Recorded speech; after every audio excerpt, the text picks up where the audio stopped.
você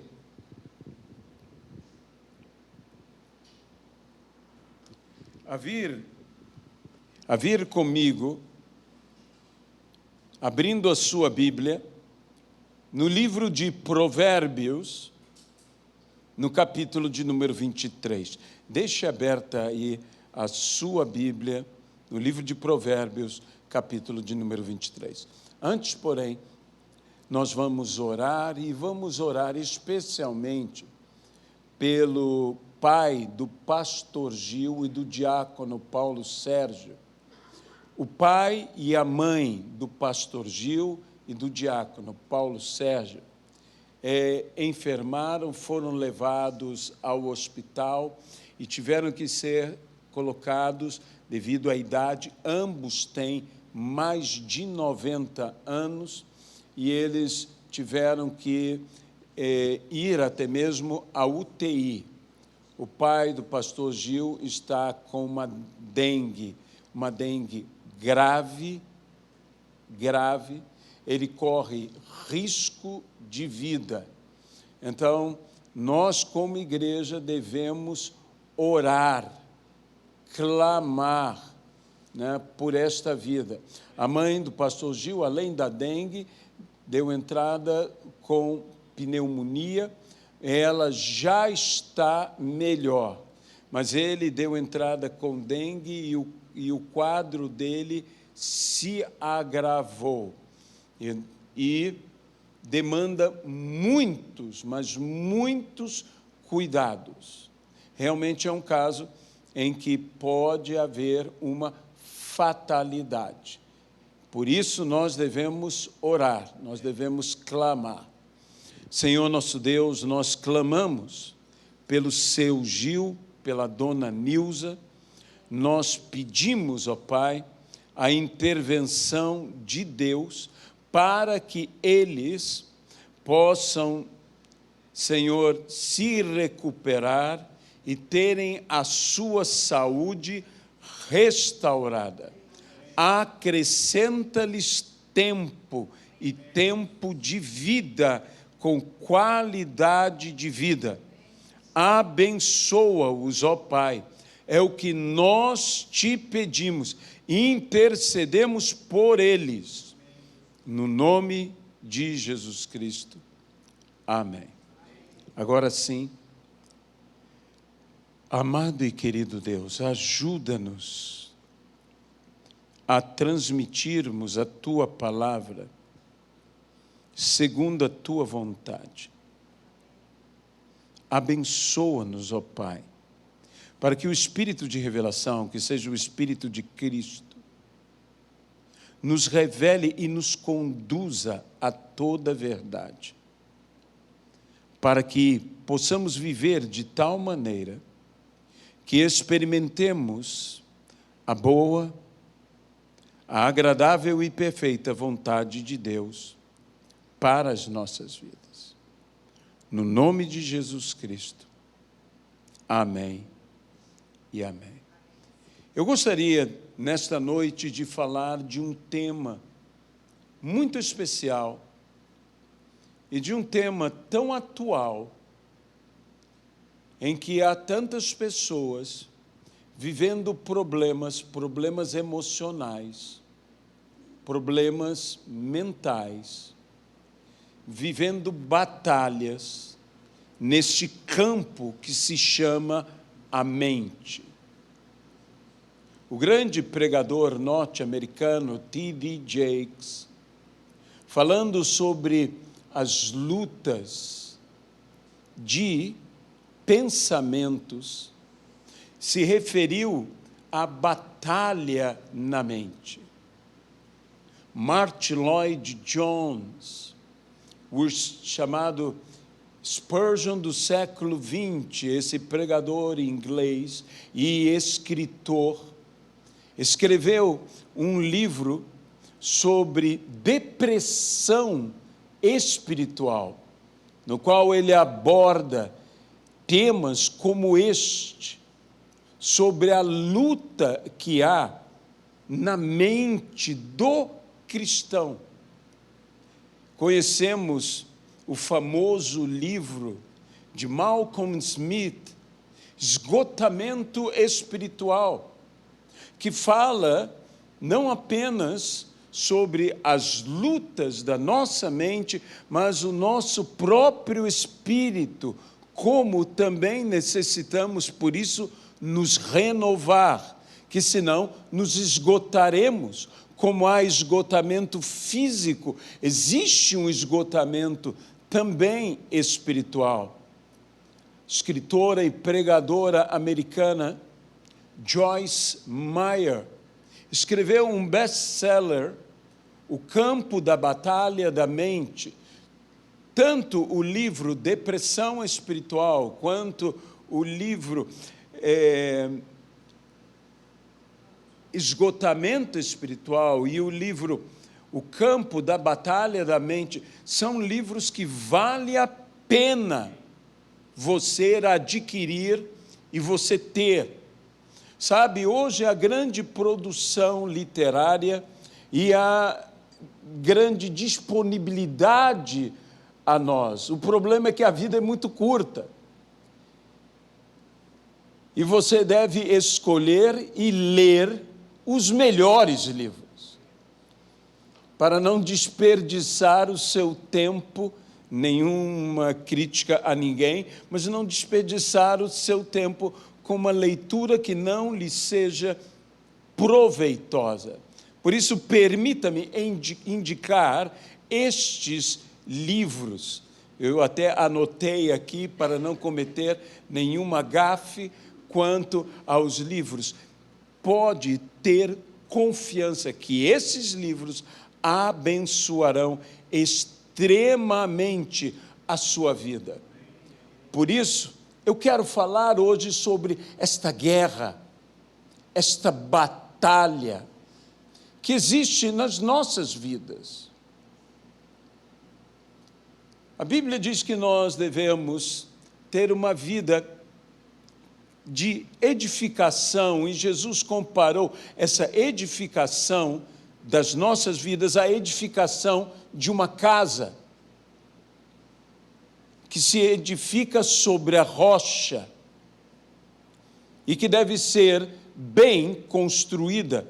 Por isso a palavra diz, essa casa foi bem construída, e a casa bem construída permanece, ela não é arruinada, ela não é destruída, não há destruição, ela permanece após a provação pelas águas. Mas a palavra também diz, e Jesus disse, todo o reino, ou todo o governo, ou em Marcos, toda a casa dividida contra si, não subsistirá. Quando nós pensamos em uma casa como uma casa, que de fato nós somos moradia do Espírito Santo, os nossos próprios corpos são templos do Espírito, as nossas vidas são dedicadas ao Senhor, e nós pedimos que Ele venha e faça morada em nós.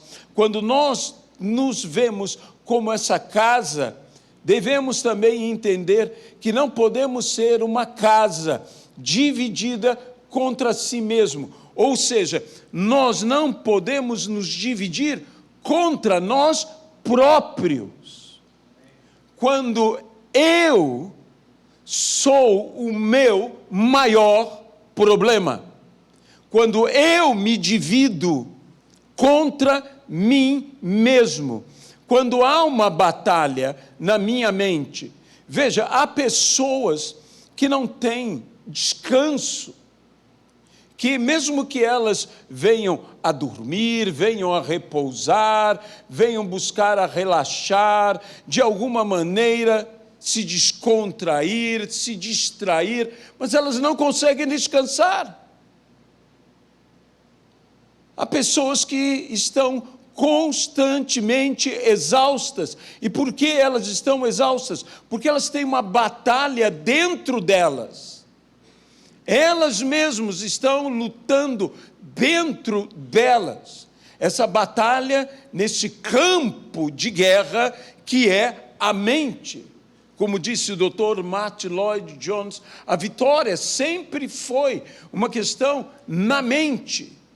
Como nós pensamos, como nós imaginamos, como nós raciocinamos, como nós sentimos, a vitória ou a derrota dependerá do nosso posicionamento. Como temos alimentado os nossos pensamentos, no que temos pensado.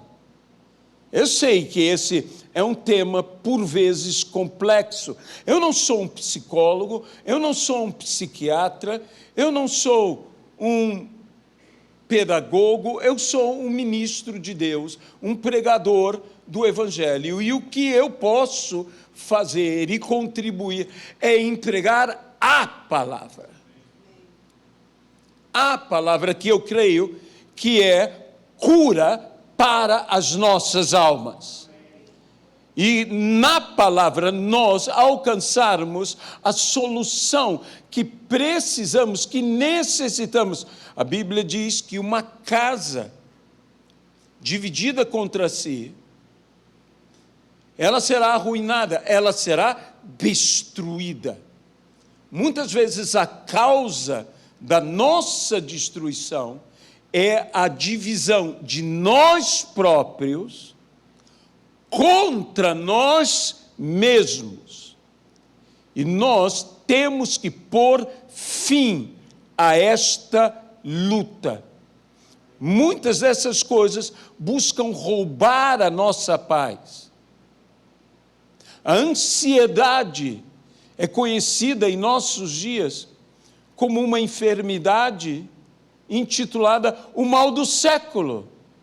Mais pessoas morrerão e morreram em nosso século por causa da ansiedade do que por causa de câncer ou de qualquer outra enfermidade. A depressão tem destruído vidas. E isso é uma coisa que está mais comum do que podemos imaginar. E são lutas interiores que nos roubam a paz. E nós temos que nos lembrar sempre que Jesus disse: eu tenho-vos dito estas coisas, as palavras do Senhor, para que em mim tenhais paz. E ele ainda disse: deixo-vos a paz. A minha paz vos dou, não vou-la dou como o mundo a dá. Eu tenho-vos dito estas coisas para que em mim tenhas paz. Há muitas vozes perturbadoras neste mundo. Como há. Veja as redes sociais em nossos dias. Veja todos os meios de comunicação de nossa época. Não temos visto tanta coisa perturbadora. E um sinal dos últimos dias, guerras, e não só guerras, rumores de guerras. Se fala sobre guerra. Eu não digo que se anseia, mas este rumor cria ansiedade por causa da guerra, aflições, perturbações, vozes externas que nos perturbam, mas talvez as piores vozes que nos perturbem não sejam as externas, são as internas. São as vozes que ecoam dentro da nossa alma. Essas são as vozes talvez mais perturbadoras. Essas vozes, por vezes, são lembranças, são más recordações, quando não, traumas, que nos perturbam, dos quais necessitamos ser libertos. E eu creio que conhecereis a verdade e a verdade vos libertará.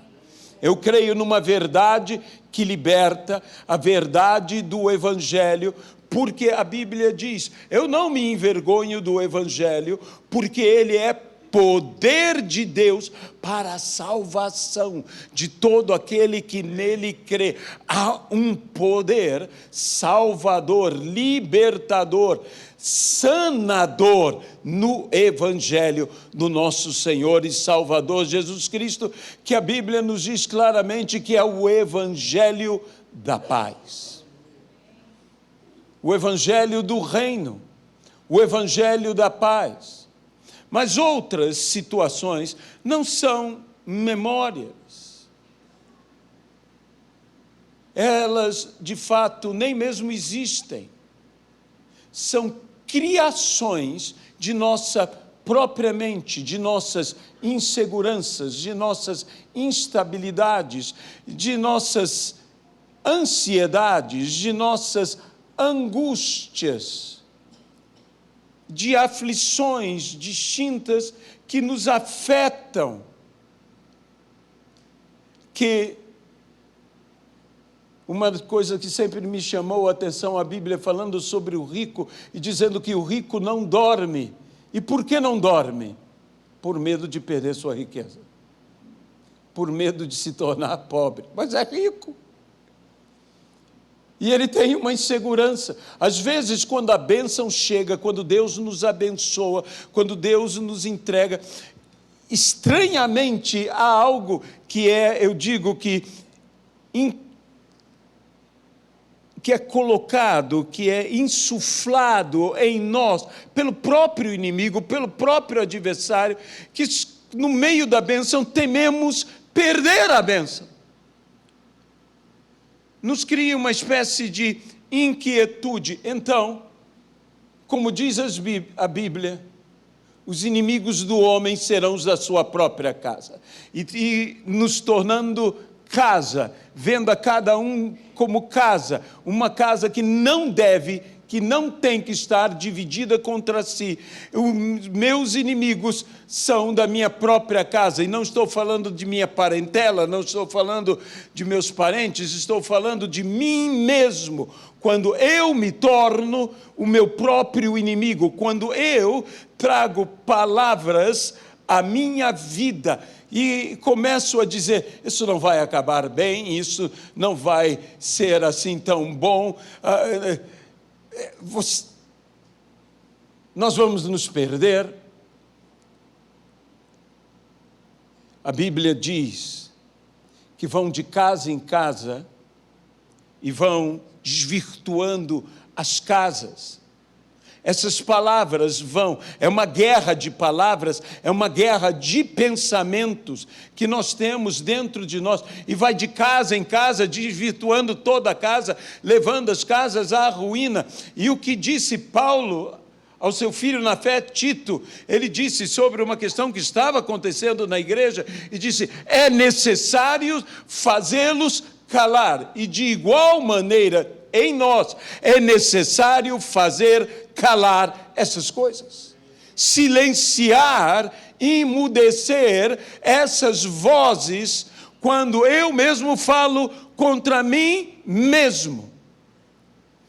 E não é sem motivo que a Bíblia nos diz, em Provérbios, capítulo de número 23, veja, o início do versículo de número 7. Porque, como o homem imagina em sua alma, assim ele é. Como o homem imagina em sua alma, assim ele é. Quantas vezes o nosso problema, e agora eu direi uma coisa, é de imagem. E não estou aqui querendo fazer uma mensagem de autoestima, Mas eu quero dizer, por vezes, o nosso problema é quanto à nossa autoimagem. A minha pergunta é: que imagem você tem de você mesmo? Como você se vê? Que imagem você tem de você mesmo? Quando nós temos uma imagem ruim de nós mesmos, deixe-me colocar isso de uma outra maneira. Uma outra versão diz: porque como o homem pensa de si, assim ele é. Como você pensa a teu próprio respeito? Que palavras você tem trazido? São palavras de fé ou são palavras movidas por uma incerteza, por uma insegurança, movidas por uma intimidação que há na vida, que nos leva a falar contra nós mesmos, a dizer: você não vai conseguir. Às vezes, nós não precisamos que ninguém nos diga isso, nós próprios estamos falando isso a nós mesmos.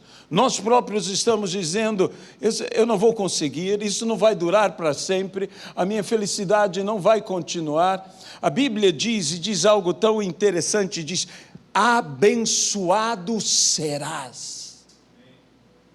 Abençoado serás no campo, abençoado serás na cidade, abençoado serás a entrar, abençoado serás a sair. Em todo tempo e em todo lugar, deixe-me colocar dessa maneira, seremos e somos abençoados.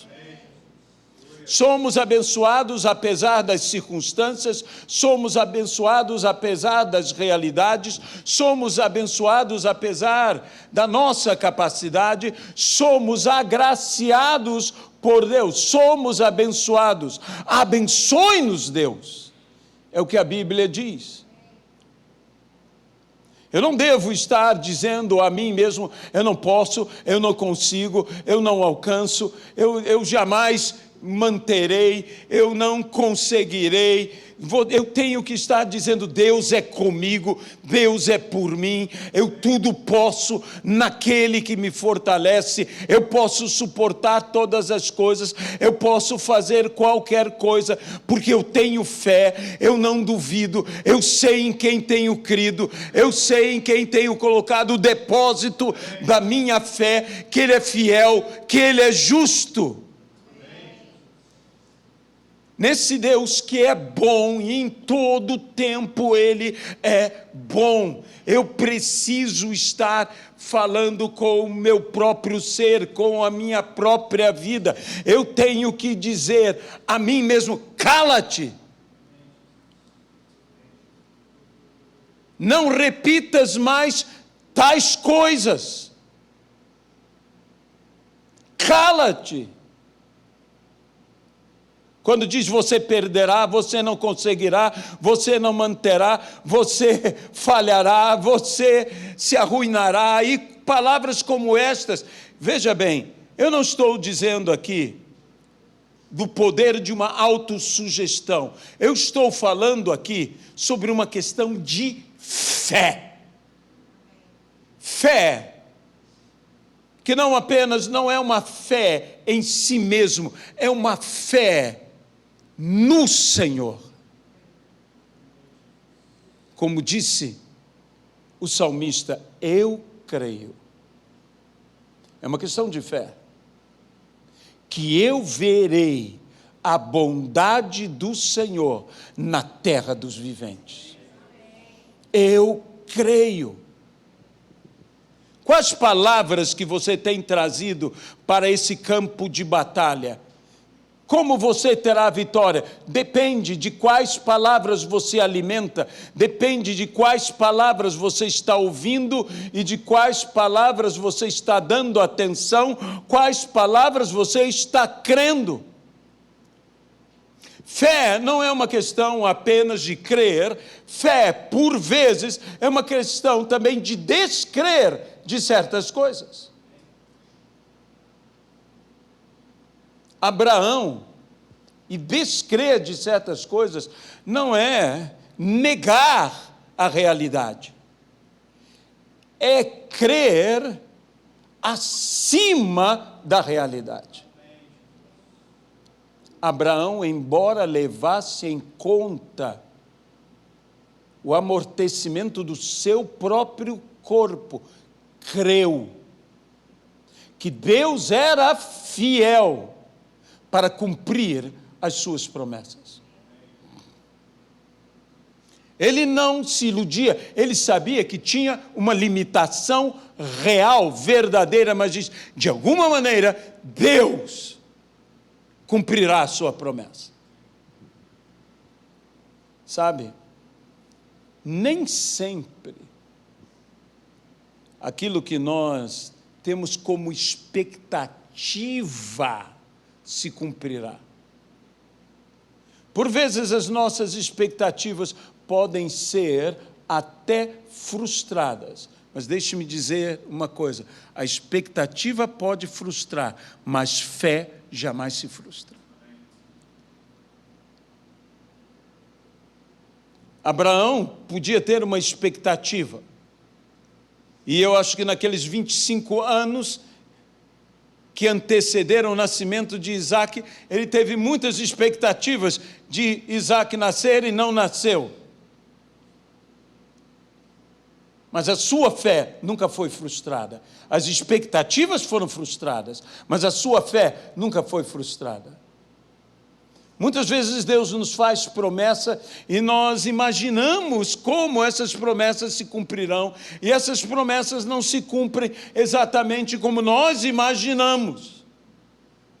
E nisso as expectativas nutridas por nós são frustradas, mas a fé não é frustrada, porque Deus vai cumprir a sua promessa.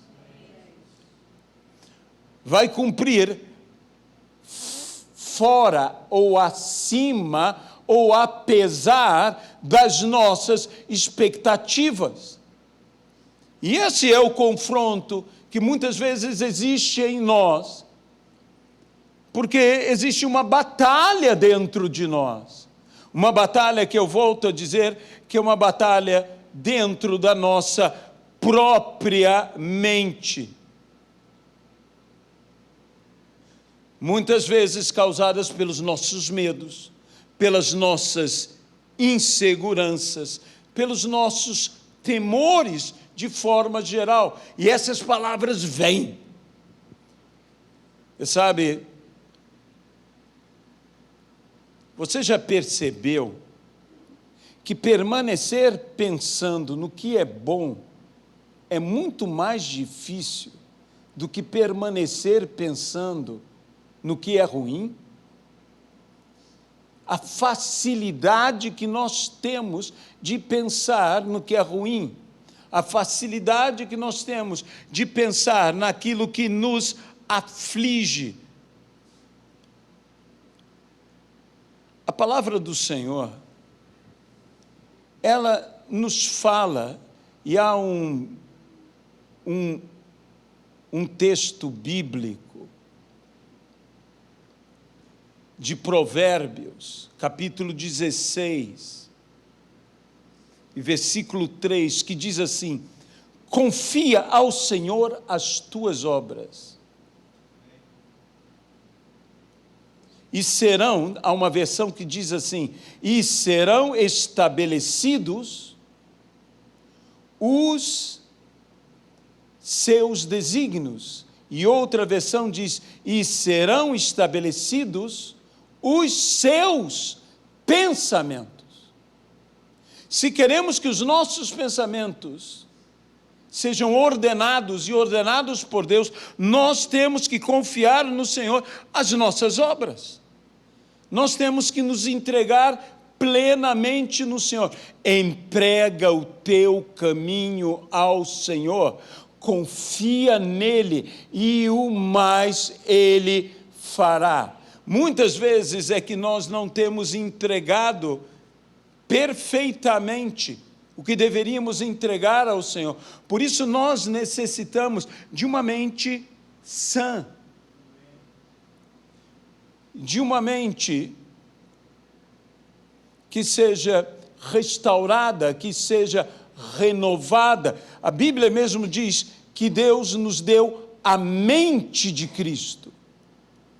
E se nós recebemos a mente de Cristo, é para que pensemos como a mente de Cristo e com a mente de Cristo. E mais, para que nós tenhamos em nós o mesmo sentimento que houve em Cristo Jesus.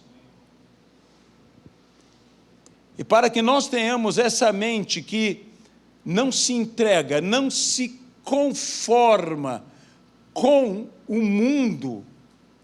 A Bíblia nos diz assim em Romanos capítulo 12: rogo-vos, pois, irmãos, pelas misericórdias de Deus, que apresenteis o vosso corpo por sacrifício vivo, santo e agradável a Deus, que é o vosso culto racional, e não vos conformeis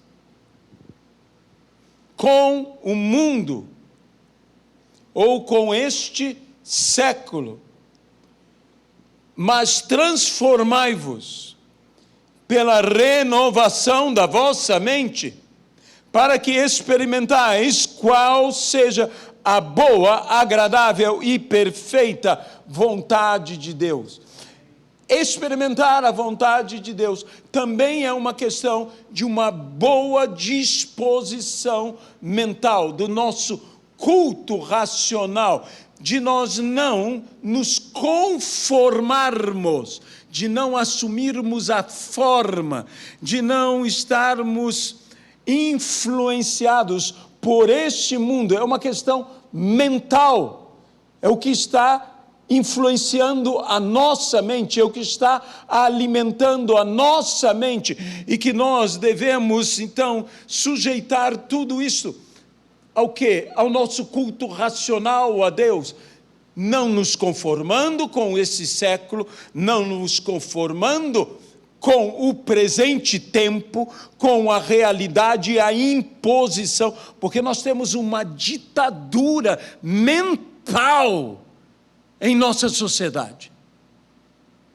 E muita gente está dominada, presa por grilhões mentais, e tem uma disposição mental reprovável, e não uma boa disposição mental. É por isso, se queremos experimentar, se queremos viver a boa, a agradável e perfeita vontade de Deus, temos que ter uma renovação constante em nossa mente. Precisamos botar um fim a esta guerra.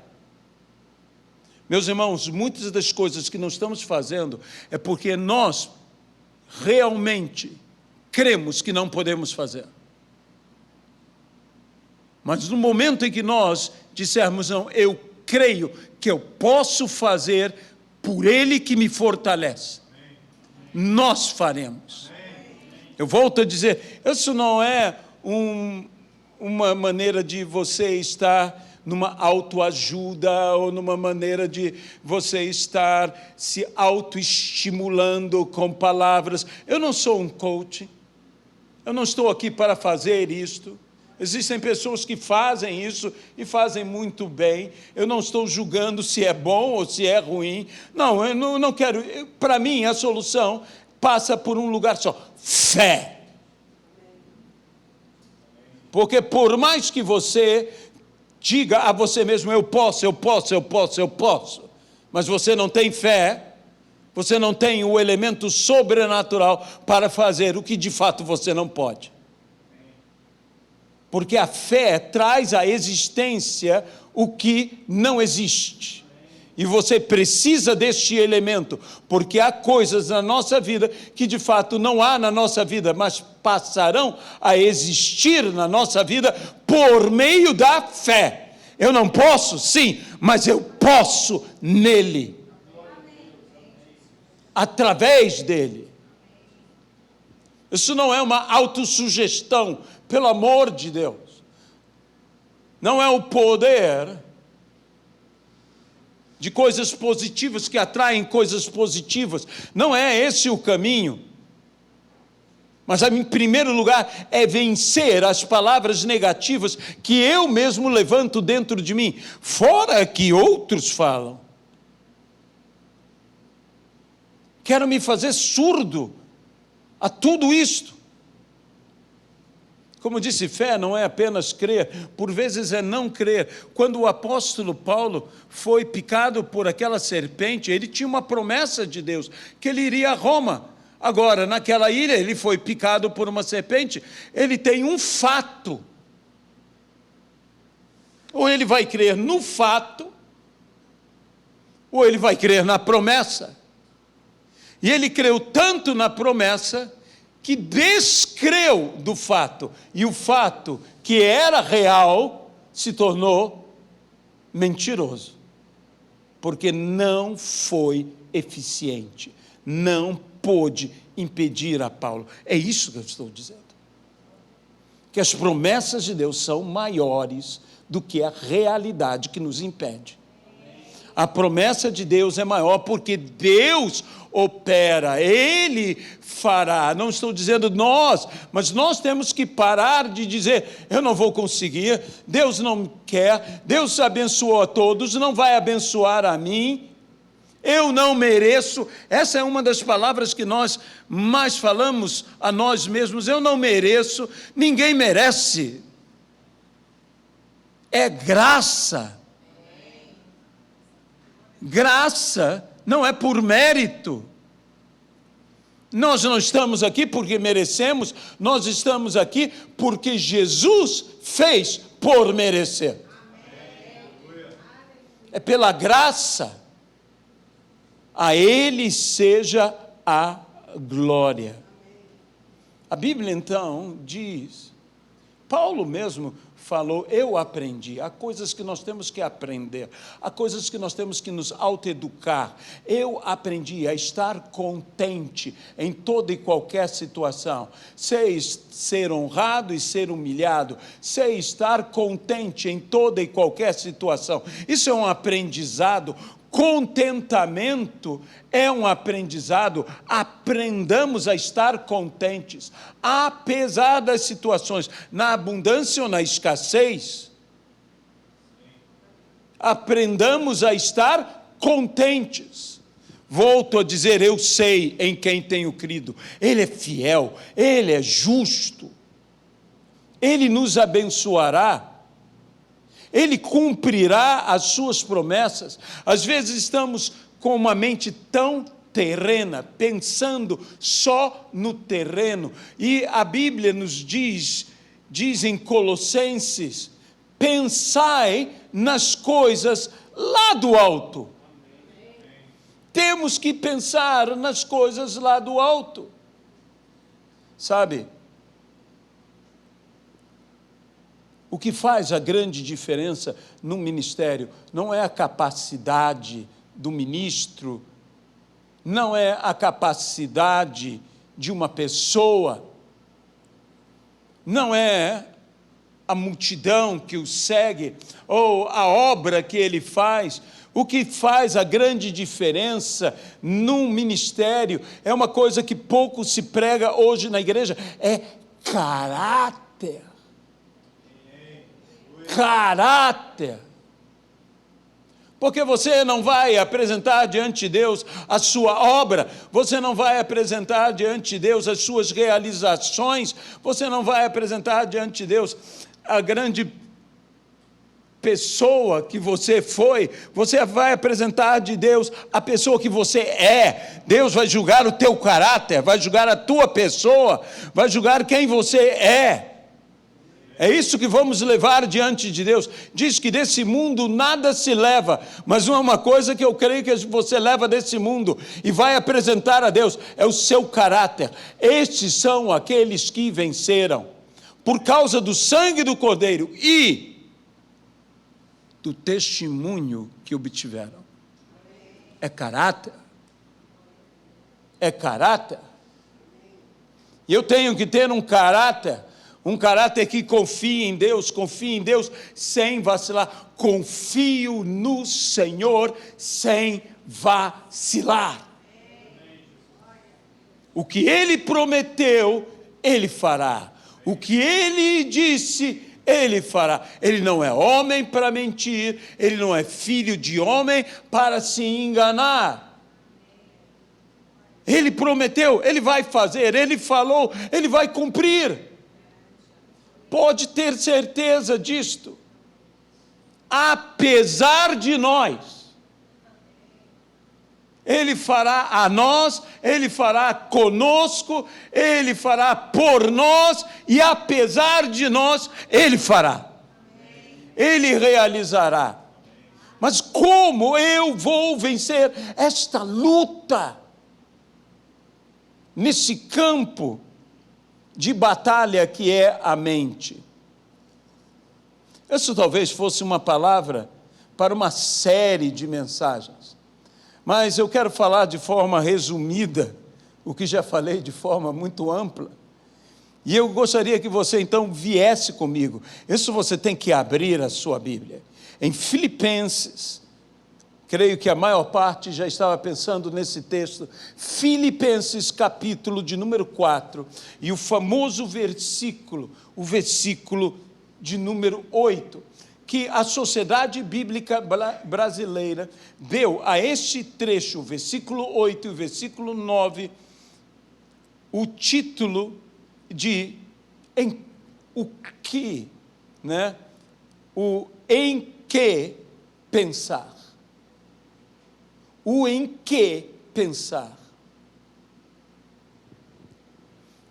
Como eu vou ter uma mente renovada, restaurada, pensando dessa forma?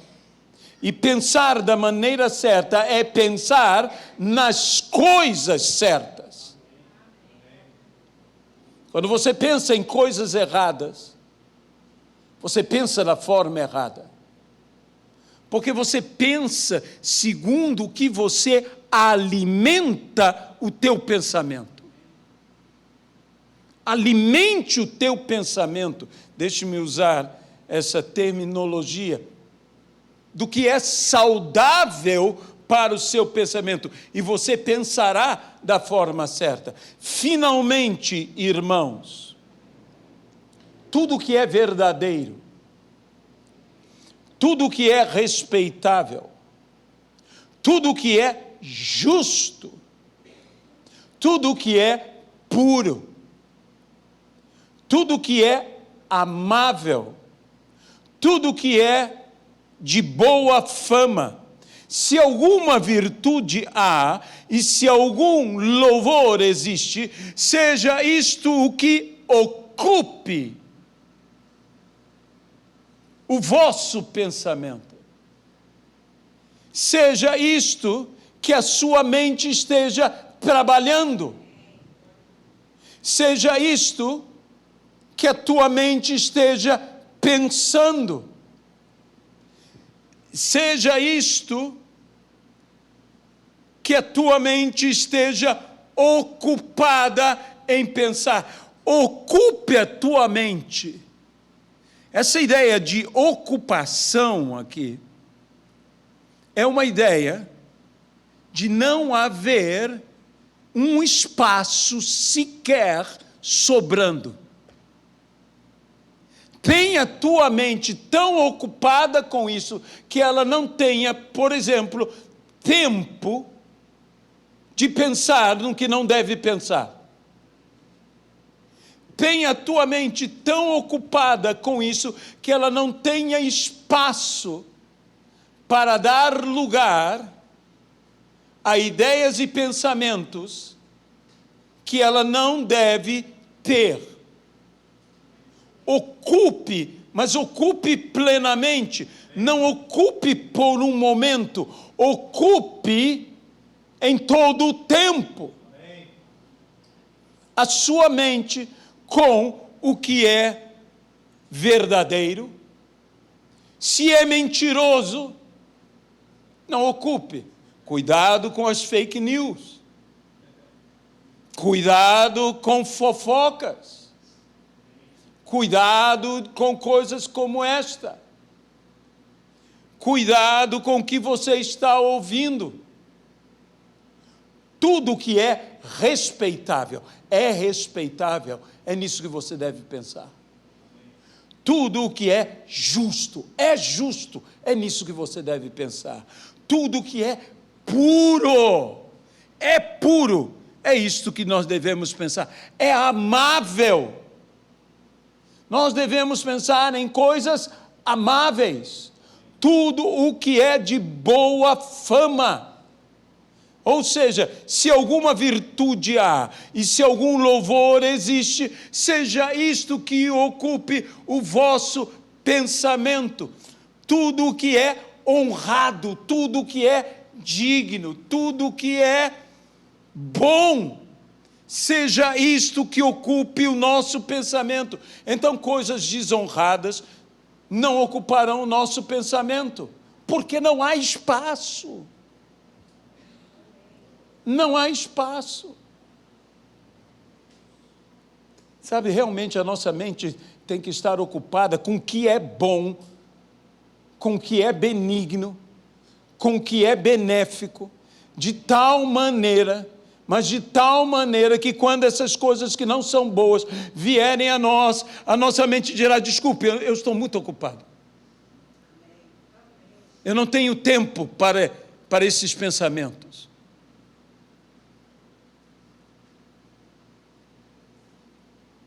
Sabe que existe eu diria, uma característica ou uma particularidade que às vezes nós estamos envolvidos quando uma pessoa que amamos enferma e nós ficamos cuidando dela. Às vezes nós nos ocupamos de tal maneira que você percebe que essas pessoas que estão ocupadas com outras, não é que não possa acontecer, mas dificilmente elas também enfermam. Elas estão tão ocupadas com algo digno, com algo correto, com algo honrado, que elas não têm tempo. Eu acho que a enfermidade chega perto e diz: olha, não tenho tempo para ficar doente. Eu não tenho tempo para ficar doente. Eu tenho que cuidar aqui do meu filho, eu tenho que cuidar aqui do meu cônjuge, eu tenho que cuidar aqui dos meus pais, eu tenho que cuidar aqui dos meus irmãos, eu tenho que cuidar. De certa maneira, eu não estou dizendo que isso é uma regra geral, não, eu estou dizendo que é uma particularidade, que eu noto que isso é mais comum do que a gente imagina e que nos surpreende muitas vezes.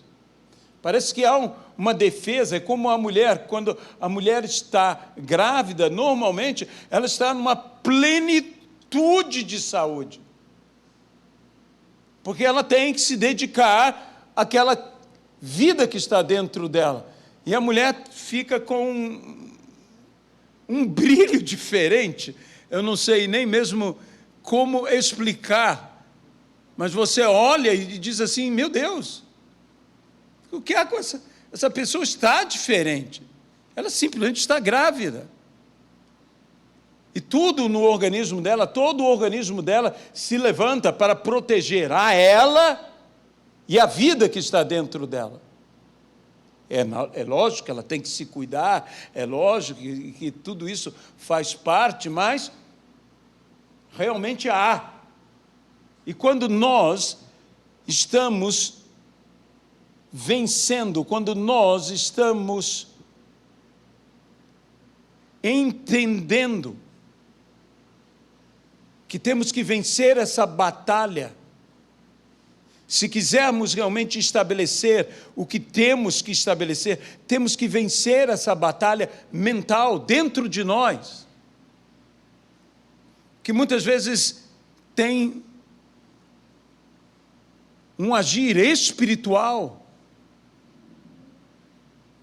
de forças malignas, que como que sopram pensamentos, mas nós temos aquele que é maior, que está em nós, do que aquele que está nesse mundo. E que nós temos que dar ouvidos a Deus. E, mais uma vez eu digo, não se divida contra você mesmo. Senão, o nosso final, nos dividindo contra nós próprios, é o quê? É ruína. Aquele ou aquela casa que se divide contra si mesmo será destruída, será destruição. Nós não podemos permitir isto. Deus é por nós. Agora a pergunta, e nós? Somos por nós? Eu sei que se Ele é por nós, quem será contra nós? Mas o inimigo encontrou uma vantagem, e nós não devemos permitir que o inimigo alcance vantagem, quando ele nos leva a sermos os nossos piores inimigos. O pior inimigo que existe é a própria carne. Não só na carnalidade da inclinação ao pecado, mas na carnalidade do pensamento carnal, e não num pensamento espiritual. De ser um homem carnal e não ser um homem espiritual. E nós precisamos ser gente espiritual. Gente espiritual tem a mente de Cristo. E quando você tem a mente de Cristo, essa mente não está lutando contra ela própria. E nós não podemos permitir. Nós temos que fazer estas vozes dentro de nós se calarem. Nós temos que dizer a essas vozes, calem-se. E nós temos que ouvir a voz do Senhor. Por vezes, meus irmãos, nós não estamos ouvindo a Deus, porque nós estamos ouvindo a nós próprios. Muito do que pessoas às vezes estão profetizando não é profecia, do que estão discernindo não é discernimento. Por quê? Porque é uma questão que estão ouvindo a eles mesmos. Isso se chama o quê? Carnalidade. Também isso se chama carnalidade. E nós temos que vencer, nós temos que nos sujeitar a Deus, nós temos que crer no Senhor, nós temos que crer na sua palavra. Pense conforme a palavra e você pensará, conforme Cristo. Para isso conheça a palavra, para isto leia a palavra, e você pensará como Deus pensa. Essa é uma guerra de pensamentos, essa é uma guerra de palavras. Então combata a palavra com a palavra de Deus, combata a palavra do diabo, como no dia da tentação de Jesus, o diabo falava palavras e Jesus combatia com o quê? Com a palavra. É assim que nós vamos vencer toda essa disposição mental que quer nos derrubar dentro de nós mesmos. Isso é uma guerra de palavras, isso é uma guerra de pensamentos, e nós venceremos uma guerra de pensamentos com o pensamento de Deus, com a palavra de Deus. Amém? Deus Todo-Poderoso, nós entregamos essa palavra, e eu quero te pedir que o Senhor opere em minha mente, em nossa mente, porque há tantas promessas que por vezes nós não cremos, porque estamos crendo, Senhor, na falha, estamos crendo na derrota, estamos crendo mais na nossa incapacidade.